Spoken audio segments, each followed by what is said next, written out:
নমস্কার, welcome to my channel সমীশীল শ্রী শ্রী রাধাকৃষ্ণ গোপাল শ্রীমদ ভগবত গীতা। আজ 23 সেপ্টেম্বর 2025। আমি শ্রীমদ ভগবত গীতা প্রথম অধ্যায়ের 31তম শ্লোকের ব্যাখ্যার 29 পৃষ্ঠার কিছু অংশ পাঠ করছি। শ্রীমদ ভগবত গীতা কি জয়।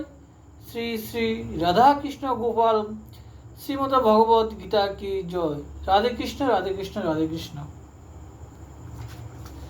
এছাড়াও আকাশে উল্কাপাত, অসময়ে গ্রহণ, ভূমিকম্প, পশু পক্ষীর অস্বাভাবিক রোগ, চন্দ্রের গায়ে দাগ না দেখা, মেঘ থেকে রক্ত বৃষ্টি হওয়া ইত্যাদি চিহ্ন যেগুলি পূর্বে দেখা গেছে তাও অশুভ লক্ষণ। এইভাবে পূর্বের এবং এখনকার লক্ষণগুলি দেখে আমার মনে ভাবী অনিষ্টের আশঙ্কা যাচ্ছে।